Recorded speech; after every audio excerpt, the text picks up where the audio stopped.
My father confiscated my first car when I was 16. Attempted to confiscate my second car as well, even though I was an adult by then. And my mother supported him through it all. Part 1, by user Wagoneer Chump. Disclaimer, mention of violence, spanking and hitting, as well as strong language. It was fairly recently the anniversary of my mother's passing. This messed up situation happened decades ago. And it's a long story to tell. So it has to be split into 2 posts. My unrepentant old man has been in the ground since 2020. I'll let you all guess why. But he was a very mine kind of person. And my mother fit right in with him because she was very me, and extremely dramatic. Both were extremely narcissistic, entitled, borderline sadistic at times even. And generally bitter when not getting their way on anything, big or small. Not really sure if I was an unwanted or unplanned child. They never said. But I was an only child and became their primary target as I got older. Punishments were generally carried out by my mother at first. She had some twisted obsession with spanking that led to me being a meek child early on, till I got big and realized she wasn't so tough. But as I got older and bigger, I actually stopped reacting to the pain when she spanked me because I just got used to it. My friends even gave me the nickname Hard-Ass, which they still use to this day. When the spanking stopped working, my mother even checked me for butt bruises and actually started sobbing when I told her that the belt did nothing to me anymore. Anyone I've told this to called her things ranging from projecting sadist to insane cucupence because she literally cried that she could no longer punish me by spanking anymore. The few people who defended her actions kept telling me it was a different time, and that spanking was all some parents had. Bullshit. As for my father, he had a hair-trigger temper and would easily fly into a rage in an instant, especially when accused of being wrong about something. He used to punch holes in the walls till one day he hit a stud and broke his hand. After that he put up a punching bag in the garage to vent on, and he wore that damn thing out. He was quite financially controlling with me too, and I always had to hide any money I earned from him. He always got pissed that he couldn't find it. Despite the constant threats of harm from him, and even sometimes actual harm. Eventually I grew indifferent to his abuse too. Just did the chores I was told to do, and then whatever I could to make money, which I cleverly hid in multiple places just in case one of my money stashes got found. But somehow I hid them too well, because my father didn't find any of them. I've been working practically since I was 10. I was a big kid for my age, and basically the spitting image of Bobby Hill till puberty hit. I managed to work mowing lawns, raking leaves, and other odd jobs until I got a real part-time job at 15. Aside from his narcissism and temper, my father was a naturally large and built-looking man with a flat-top haircut until he went bald, and also fancied himself as a badass. Like the flex his doughy muscles in front of a mirror to admire himself kind of self-thought badass. Till he actually got his ass kicked anyway. And by some guy trained in martial arts that was a whole head shorter than him.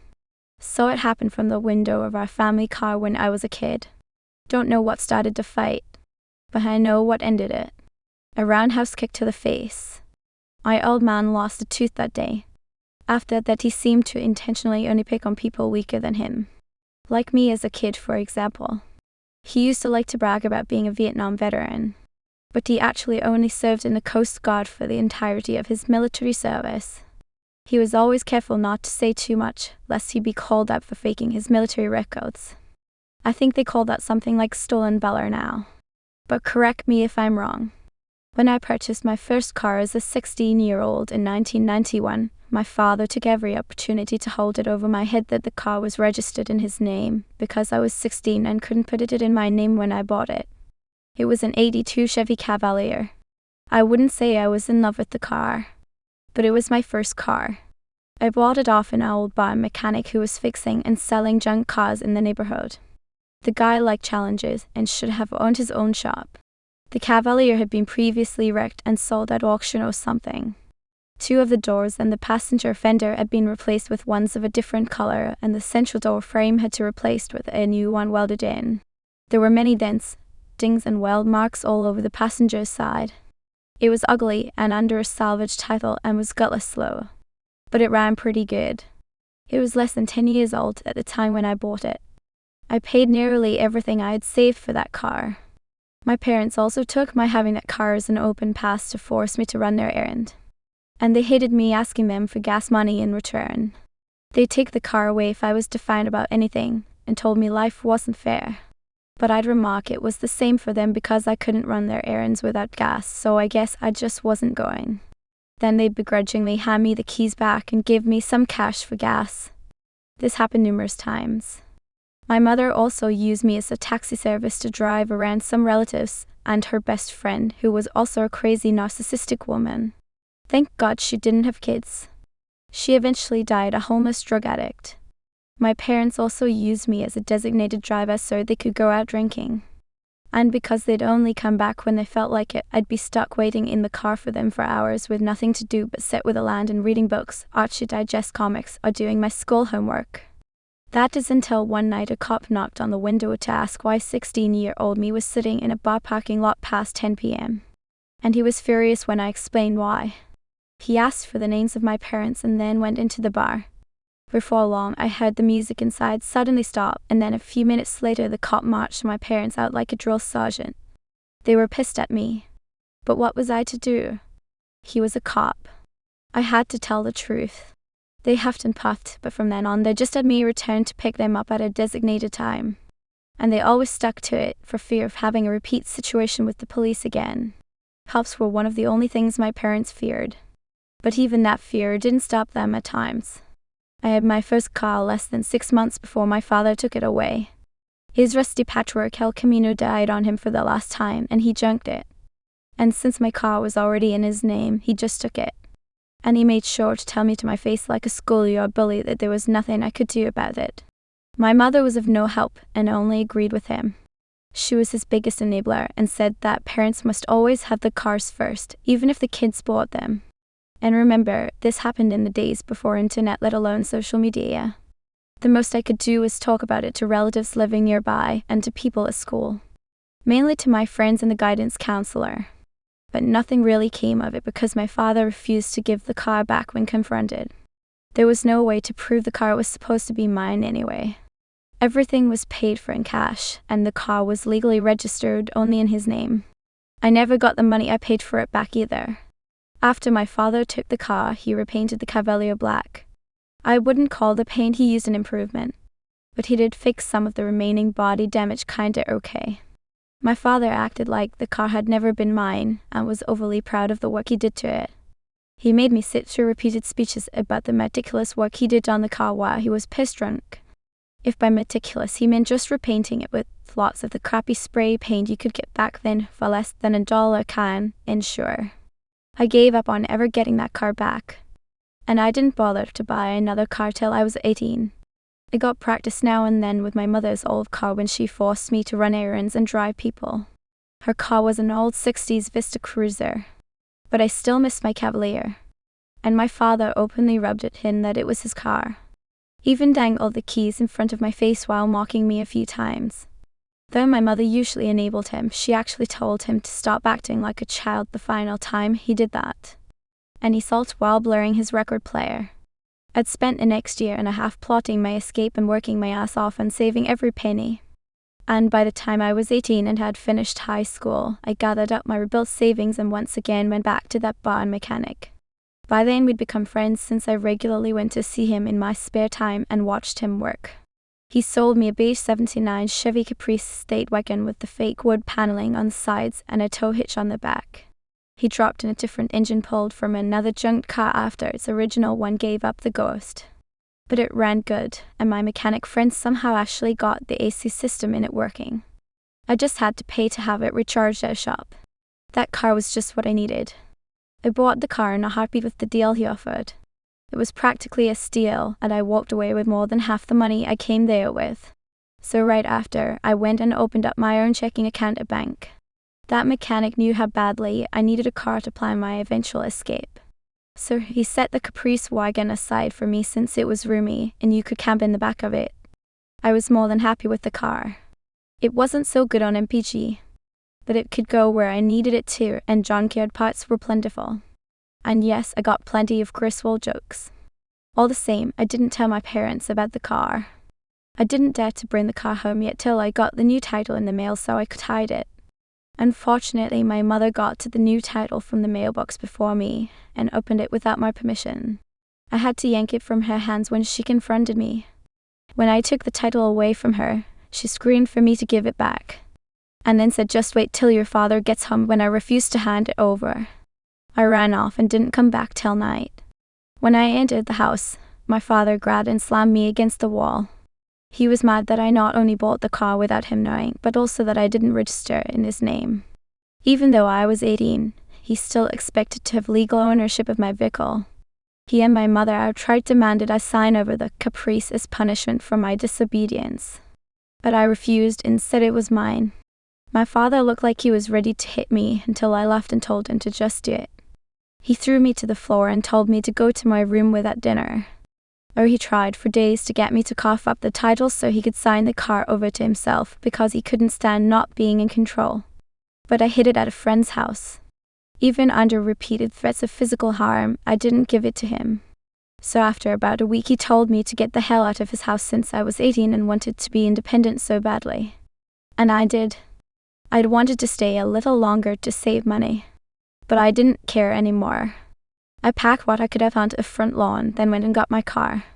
My father took the time to inspect my Caprice as I was loading it and scrutinized that it was too good for a disrespectful brat like me, even though it was far from new. Then he pointed out that the car would much better suit my mother since her Vista Cruiser was similar, but much older. And then said I should trade with her. I just laughed and said that wasn't happening, especially since the Caprice had working AC. He was infuriated to hear that and started demanding even harder I make the trade. He was practically foaming at the mouth while yelling that they deserved the Caprice since it was so much better. I told him my answer will be the same no matter what he said, which was a big that. He stomped back into the house to stand with his arms crossed and glaring at me from the living room window. He'd have made people explode with their glare if he could. My mother took a jab at me next. She tried to convince me that signing over the car to my father would be a smarter move, both for insurance costs and because I could remain at home. I told her I'd never be fool enough to put a car of mine in my father's name again, because then he'd just take it away like he did the Cavalier. And it was obvious he'd take it away immediately for themselves if he got the chance. My mother tried to say that wouldn't happen, but I told her I couldn't trust a word she said. Then I looked her dead in the eyes and told her to be truthful, because there is literally no other reason her and my father want my car in his name so badly other than to take it away for themselves. She gave up the act and started loudly sobbing and actually said, "Why can't you just obey us? We raised you." And I said something like, "Because I'm an adult and I deserve to have my own life. I'm not your slave." She started wailing incoherently and soon went back into the house. I saw my old man cradling her from the window while glaring at me like I was evil incarnate. I finished packing and motored out of there before he did something else crazy. I never set foot in my parents' house ever again. My bar mechanic friend was exactly right to offer me that car, because I lived in it for around 3 months. Just put some recycled couch cushions in the back of it to sleep on and whatever else I could fit in the car while keeping the bulk of my stuff at my best friend's house and having my mail redirected there too. I stopped barking at my friend's house after a while because my insane father regularly patrolled the neighborhood on weekends in the Cavalier looking for me. He confronted me out there once, so I started leaving my car parked at work and biked most places to save money on gas. Eventually my father went off the deep end and nearly ran me over. He spotted me on my bike heading to my friend's house, and I rode away when he tried to force me to stop and talk to him. He chased me down in the Cavalier while wearing sunglasses, looking like the freaking Terminator. But I got away into my friend's house in time. He didn't dare go further because my friend's dad was real ex-military, open carried everywhere, and was close friends with a cop. He took BS from no one. So my father figured if he couldn't catch me in the neighborhood, he'd come looking for me at work. I changed jobs to working at our local dump without telling him before he kicked me out. But he still managed to find me. He ended up having a huge argument with my manager because I refused to come out and see him. My father only left after he was told police would be called if he didn't take a hike. After that, I started carrying around a metal bat when walking or riding just about anywhere. I'm pretty sure my father was trying to force me back home because I did all the yard work, and I was no longer there to drive errands or be their designated driver when they went out drinking anymore. My father could not mentally fathom a world where he wasn't in control of me or my things. People like him feel like they have nothing if they can't force their will on others, especially their children. And I got a front row seat to how that loss of control slowly destroyed him mentally over the next 20 years. By the time he died, he was a shell of his former self. Was still a complete narcissist though. After months of living in my car, my boss offered to sell me an old rotten camp trailer for bottom dollar since I had a tow hitch. It was really rough, but I bought it anyway and made working on it a group project with help from my friends. I was trying to save every penny I could then. So all of the wood we used was recycled materials from the dump I worked at. About the only things I had to buy were tubes of caulking, screws, electrical tape, taillights, and roof sealant. The dump literally had everything else. People even threw out good tools a lot. And you'd be surprised how many pairs of sneakers I got from there. The stuff people just threw away. I kinda miss the working there. Sadly, they don't let employees take stuff home like that anymore anyway. My friends and I spent a couple of weeks or so fixing the trailer. I got it registered, and once finished, I could tow it around wherever I wanted. I debated leaving the state, but I was afraid to start over somewhere else, and I'd miss my friends if I left. So I stuck around and kept the trailer at work until I managed to convince my reluctant uncle to let me move into his backyard with it. The guy was very antisocial, a bit of a paranoid conspiracy nut, and an extremely anal landlord that didn't like loud noises. I certainly had to keep noise to a minimum, but I was happy to have a good place to live, and it was far cheaper than renting an apartment. Of course, there was trouble in paradise. Always is. Gilligan always messes something up. My parents somehow figured out I'd moved to my uncle's property after a while. Still don't know who told them. My uncle certainly didn't. He hated my parents more than me. And the few times I saw my parents around, they called me an ungrateful brat for not giving them my car. They were also somehow angry I had the camp trailer too. I guess my old man wanted one Sunday or something. But I was using it to live in, not for recreation. Either way, what my parents did next nearly got them arrested. TLDR, my abusive and narcissistic parents wanted me to practically be their slave and took away my first car for their own use because I wasn't able to register it in my name yet. 2 years later, I bought another car and put it in my name. And then my parents demanded I give them that car too. And they kicked me out when I refused everything they tried. My father later tried to chase me down and drag me home because he hated not having control of me. But he failed to do so and lived in my car to stay away from them. But there was more. My father confiscated my first car when I was 16. Attempted to confiscate my second car as well, even though I was an adult by then. And my mother supported him through it all. Part 2, by a user Wagoneer Chump. About a year after I moved out, my mother's old Vista Cruiser kicked the bucket. And my parents sneakily showed up in the morning to steal my Caprice wagon in order to replace it. They didn't care that what they were doing was wrong because in their minds my things were their things. And that the world should agree with them. They were quite blatant about their views on parenthood. My parents rushed into the trailer and ganged up on me before I was even out of bed. My father put his foot on my chest to keep me down while my mother looked for my keys. They one-sidedly told me that they were taking the Caprice as their new car and that I was just a dumb kid who needed to know his place and obey them like I used to. My father smugly said that they were right, I was wrong. And it would always be that way. They took my keys and tried to just walk away with them while my father was telling me he would be expecting the title for the car when he next came back. I just yelled for my uncle to call police. He hated my father even more than I did. Between the two of them, my father was unsurprisingly the golden child when they were growing up. My uncle took after his mother, while my old man took after his father. You'd never have been able to tell they were brothers by how different they looked. My uncle hated his family so much that he left home right after high school just to get away. He tried to go into the military, but medical problems kept him out. My paternal grandparents both died in the 80s. Left my father their house, and my poor uncle got diddly squat. So he made his own way and worked at an engineering firm until his last year of life.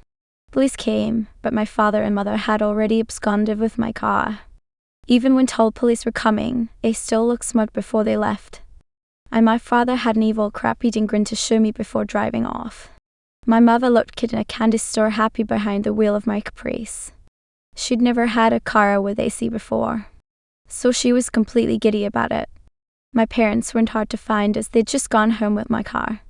My uncle and I went with police to my parents' house and the cops forced them to return my car. For some reason the cops didn't arrest them, even though I really wanted them to, but made it very clear they would if my car wasn't returned. My uncle confirmed as many details as he could because he had part of the incident when my parents stole my car from his driveway.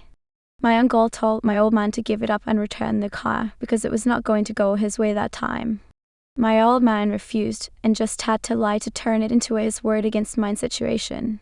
He told the police that I was trying to go back on a promise to give the car to my mother. I said he was lying. Then I brought up how my father stole my last car and how it was the reason why I made sure to not only not register the Caprice in his name, but also keep the title far away from him. My old man broke his composure and started roaring at me that I didn't own Jack and it was all his. That was more than enough for the cops to see the writing on the wall. They told my parents to just return my car. I'd shown them the title. It was in my name only, and that's what mattered. My father ended up calling me a whiny little b****tch and threw my keys at me as hard as he could after prying them from my crying mother's hands. But I somehow managed to catch them without looking like I really even tried. That only seemed to make him angrier, and he stormed back into the house and turned on his stereo. My mother was practically wailing that I was taking the car back. She kept referring to it as her new car and tried to say she needed it more than I did. She was screaming, "Why can't you just do this one thing for me? I need the car." But I refused to talk to her. She tried to block me from backing out, but the police took her by the arm and made her move out of the way. I could still hear her wails with the windows up as I drove off. The evening of that same day, my mother came over to see me and tried one more time to make me give her the Caprice. She tried to open the door of my trailer without knocking, then started pounding on it because it was locked. I opened the door and told her that she just wanted a free car, but she wasn't getting mine. So she went and sat down on the hood of my Caprice and said she wasn't moving till I agreed to give it to her. I told her to go ahead and sit there and just went back to my trailer. I just played Super Nintendo and didn't come back till morning. I half expected her to be still out there when I got up, but thankfully she was gone. My uncle said he watched her from the window, and she sat on the Caprice loudly crying for about an hour before finally realizing I wasn't coming back. My father tried to fix the Vista Cruiser himself. I don't know what was wrong with it, but whatever he did to try and fix it made it catch fire when he tried to start it up, and the fire department had to be called. My uncle told me my mother called him crying and begging him to at least get me to let her borrow the Caprice. He laughed and told her it was my car, my decision, and hung up on her. Yes, she tried coming over to beg me again, but I didn't even open the door for her the second time and told her I didn't care how much she begged. It was my car, and I would never give or loan it to her. She loudly sobbed, and then I heard my father yelling my name outside. I didn't go out to confront him and said through the door that I was armed if they tried to break in. My uncle also called the cops. They showed up and trespassed my parents. They didn't have the guts to come back to my uncle's house again for months. And when they finally showed up again at my trailer, they confronted me with a demand that I start designated driving them to and from the bar like I used to. I told them to screw off and take a taxi. They ended up getting my mother's crazy best friend to do it for a while, and a few months of that caused them to eventually stop being friends. They did eventually wear me down enough to agree, but they had to pay me for my time if I drove them. And the satisfaction I got from their bitter looks every time they were forced to hand me cash so they wouldn't have to risk driving drunk was grand. After about a year of that though, they stopped asking me and just took taxis. The next vehicle my mother got was some little orange 70s beater. Don't remember what it was, but once she had it, she bitterly told me that she didn't want my Caprice anymore. But I could tell she was still fuming about it because she kept staring at the Caprice with wonder in her eyes. She loved wagon-type cars for some reason. And I guess I have that trait too because most of my vehicles have been wagons. And she always looked happy but also jealous whenever she got to ride in my Caprice. She liked spreading out in the back seat like she was in a limo. I'm sure it was because to her it was the car should have been hers. Her orange car's engine blew before long because my mother was always a leafer and both her and my father were cheapskates.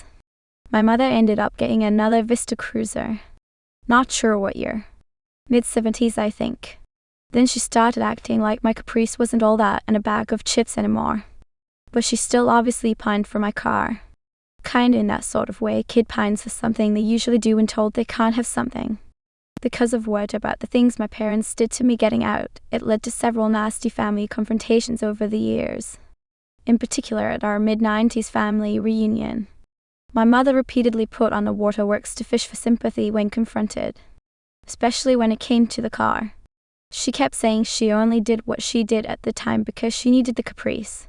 And even cried that the car wasn't too much to ask to give her because she birthed and raised me. One of her cousins actually slapped her and told her she was a horrid mother, and that if they'd known all the crap I went through as a child much sooner, they would have taken me away from my parents. That made my mother leave crying. My father used that as an excuse to lay into me, and said I should still give the caprice to my mother for all the pain and suffering I put her through. I just said nope over and over again as my old man kept getting redder in the face until he looked like a matchstick. And he just walked at the moment he realized everyone was staring and mocking him. The older I got, the less of his BS I took. It was actually fun to see the repeated dawning awareness in his eyes whenever he couldn't make me do anything for him anymore as I got stronger and he got weaker with time. He was big, but he hardly exercised aside from his punching bag. I was a frequent visitor to the gym. Hate was a strong motivator to get into shape.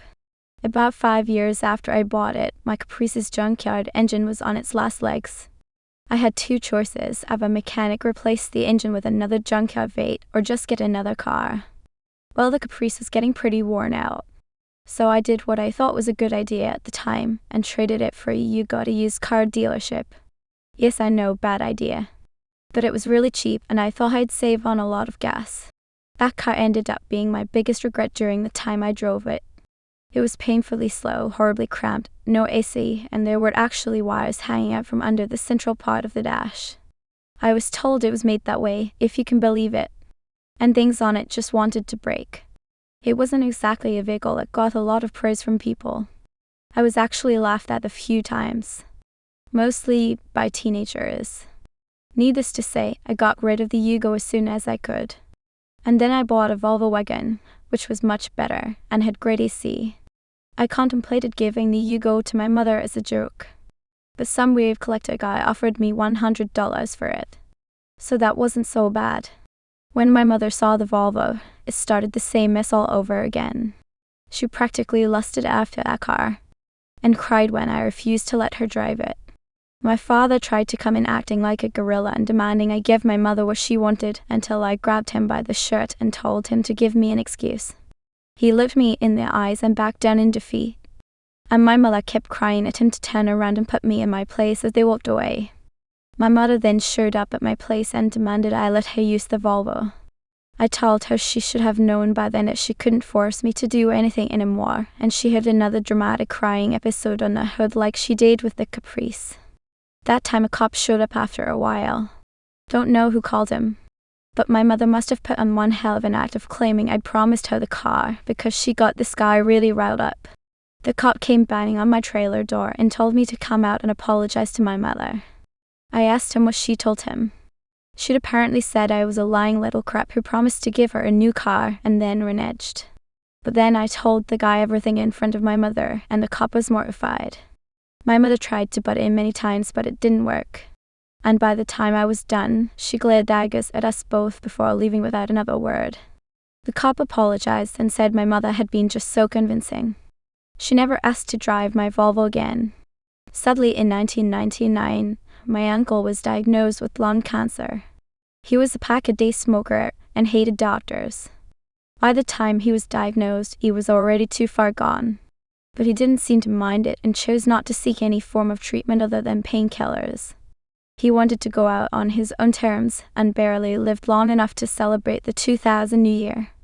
After his passing away, he left me everything he had, like his house and his savings. Boy, was my father steamed when he found out he got nothing at the will reading. But he knew exactly why. His brother hated him, and my father wouldn't have had a leg to stand on if he'd sued me anyway. He told me he didn't need my uncle's stuff anyway and refused to even mention it again. He was a king of Darvo and gaslighting. To him, if he didn't talk about it, it didn't happen. As I grew older, my old man was less and less inclined to mess with me. Especially by the time my uncle died. I'd become his spitting image and even bigger than he was in his prime by then thanks to going to the gym often. I was ready to throw down and break him in half any minute if he decided to try and force his will upon me again, and he knew it. So he resorted to just mocking and gaslighting. "Oh, you should have done better, oh, that never happened," were lines I heard from him many times. And I was far from the only person to call him out for it. The Cavalier my father took from me didn't even last the rest of the 90s. He treated that car terribly. And when it died, he just parked it as junk and replaced it with whatever was available in the area for cheap. He actually tried to offer to trade the dead Cavalier back to me in exchange for my Caprice. He somehow thought I still had an attachment to that car. I laughed at him and left him fuming. He brought it up several more times about how he thought I should have traded my Caprice to him. But everyone he told the story to told him he was delusional if he thought it was fair. And then he'd flare up and say I should have just done it anyway. But instead I was a disrespectful son who wouldn't give his parents what they deserved. Once I bought my Volvo, he started that wanting to do that trade crap all over again. I pointed out to him we'd done the same song and dance about that sort of thing for years, and then asked him if it had ever once gone his or my mother's way. Because it obviously didn't, since they never got either my Caprice or Volvo. My old man just looked at the ground and mumbled as he walked away. That was the last time he ever tried to demand any vehicle of mine. My father has been dead and buried for years now. Even up until his final days, he was still a bitter narcissist who was unhappy his own son outdid him. He couldn't ever just be happy for me. Not even when I got married in 2. He actually said at the reception my wife was too good for me. And years later, he went out of his way to rub it in my face when I got divorced in 9. Not that I cared. My ex was a cheating harlot and piling up credit card debts in my name. She was furious the divorce judge made her take most of those debts since she made them. Then she ran off with her affair partner as soon as the divorce was finalized, leaving me with the kids and half my retirement savings gone because she took it as a lump sum over alimony. Thankfully, my house was a pre-marriage asset, so she couldn't touch it. Her parents have disowned her and I've been a big help to me. They're awesome grandparents to my kids. Always have been. They haven't even talked to my ex in around 14 years. Both my father and mother went through several more cheap cars. Even a used police cruiser, which my father constantly talked about the Blues Brothers movies while he was driving it. And my mother obviously hated that I had the Volvo because it was reliable and lasted a long time. Eventually my mother got her license revoked around 2017 and to my knowledge never got it back. Not that she could have driven any more with her failing health. A relative who was still speaking to my mother at the time told me all about it. The incident that finally got her license revoked involved a school bus and a DUI. She tried to drive through while a bus was stopped and letting out kids. She nearly hit a kid, swerved and drove into a ditch. She was clearly intoxicated and was arrested for driving under the influence. But even after sobering up, she maintained for some time that it was all the fault of the bus driver and that she was just a little old lady out doing the grocery shopping. The bus driver was stopped and offloading children.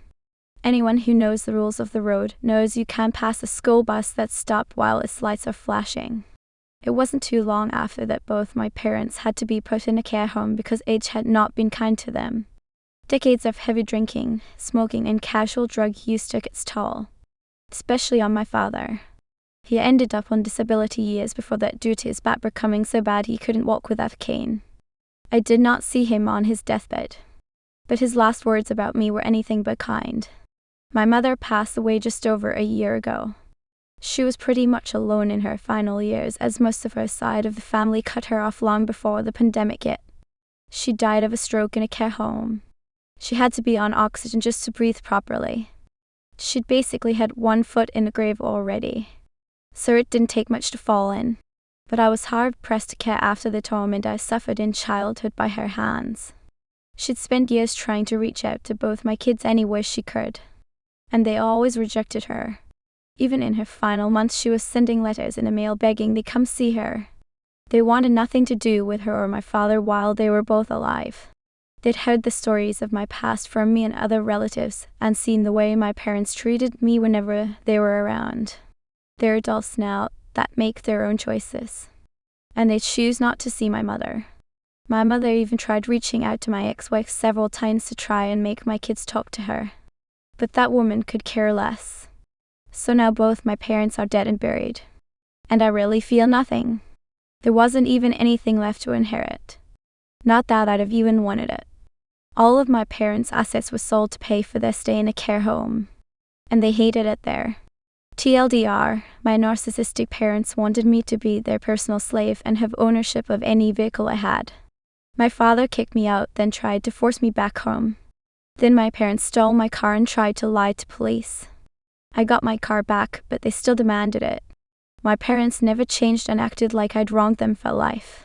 Now they're both dead and buried, and I'm glad they're out of my life. My mom literally controls every outfit I wear and is driving me insane by using shooty printing gun. Hi everyone, I fating need to vent because I feel like I can teach you anything without my mom controlling it. So for context, I am the only girl in my family who doesn't wear hijab. My mom is Muslim, but I am not, and no one in my family knows this. BC of this, my mom is extremely controlling when it comes to my clothing. She will literally analyze me head to toe before I leave the house. If I wear something that shows my shoulders or arms at summer, she throws a full-on tantrum and won't let me leave the house until I change. Even though I wear things that are considered modest by Western standards, she'll still find a reason to complain. I'm only allowed to wear baggy jeans and t-shirts/hoodies. Everything else gets vetoed. It even has to approve every single piece of clothing I buy. My older sister always sides with her, which makes it feel impossible to argue. What bothers me even more is that when I told her I was sexually assaulted as a kid, her first response was to ask me what I was wearing, which makes her obsession with my clothing feel suffocating and re-traumatizing. TBH. I'm 18, but am not allowed to move out unless married. The older I get, the more obsessive she seems about what I wear, and it is really making me have so much built-up resentment towards her. Am I being a brat for wanting to dress how I feel want? How do I navigate this without constant drama? My parents have hidden the truth from us by user fruity 1919. I haven't had the best relationship with my parents lately, but this year things really hit me. Back in April, just before I flew to France, I live in Canada now, my mum suddenly told me they were selling the house I grew up in. They made it sound like it was just because the stairs and upkeep were too much. I asked questions, but my mum got upset, and my dad even joked they'd live in a tent. Then, after arguing, they decided not to come see me in Paris to avoid more fights in person, and it really hurt me. Since then, they've been staying rent-free at an old neighbor's house. A few days ago, I randomly looked up the address online and discovered the truth. The house had gone to public auction at half its value because my dad never paid taxes. They never told my sister or me. We only found out by accident. I feel so angry and hurt that they lied about something so huge. Instead of being honest, they made up excuses and acted like nothing was wrong. Now that I am pregnant, it is suddenly more present, but I don't know if it is genuine or if I should keep my distance. Has anyone else had their parents hide something this big from them? Ad expects free babysitting because she always helped me, by user exciting range in 1911. My aunt called at the last minute and asked me to watch her children for the weekend. I said that I could not. She immediately said, after everything I have done for you, you cannot help me. She tried to guilt trip me and even threatened to reconsider our relationship.